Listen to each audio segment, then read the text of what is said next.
What about alternative gemstones? What about citrine, tanzanite, opal? What do you do if you want an engagement ring and it's an alternative gemstone? It's not your traditional sapphire, diamond, emerald. First and foremost, you don't want a citrine for an engagement ring.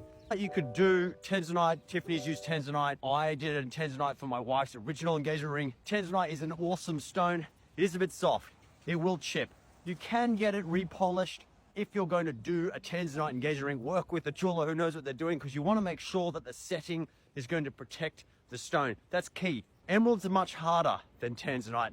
Opals are usually cabochons. When they do scratch, you can repolish them fairly easily. There are emeralds that get chipped and beaten up, and they can be just reset, repolished, and they come up as brand new. You're not going to lose half the stone. When you repolish it, you might lose 5% maximum in terms of carat weight. I would much rather be looking at an emerald all day personally than a white diamond.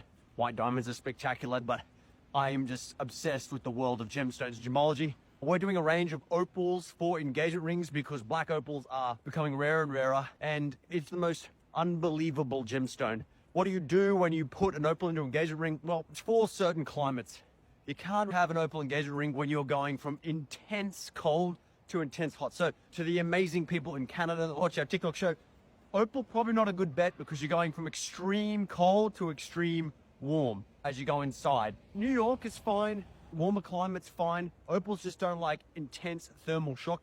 Kind of no gemstone likes intense thermal shock. That is why diamonds are up there at the top. You can completely heat them red hot, drop them in water, and nothing will happen. That's actually a test if you want to see if your ring is actually a diamond. And you're okay with heating it up red hot. You could test that and it would crack if it was a cubic zirconia or another gemstone. Emeralds are a really beautiful choice. A lot of people put them as engagement rings. Sapphires are completely fine for engagement rings. But most of the other stones that you may consider, zircon, an amazing stone. Spinel, I think spinel is fairly tough, and I would be okay with putting a spinel for an engagement ring. I actually did that for my wife's engagement ring. You do want to set it with a little bit more caution. I use bigger, heavier, thicker prongs to protect the stone. You can't set it like a diamond. For diamond, you can put tiny prongs on there. As long as the stone is secure, you can do your best to try and scratch and chip the stone.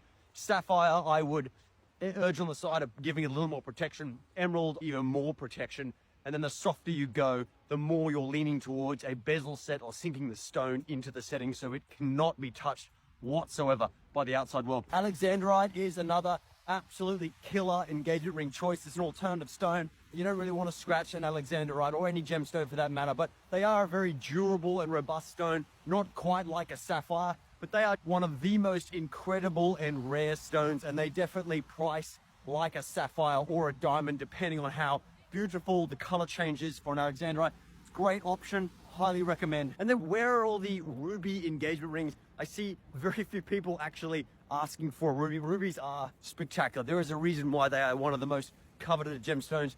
A few pro tips: do not wash the dishes if you've got a soft stone, if you've got a tanzanite, if you've got an opal.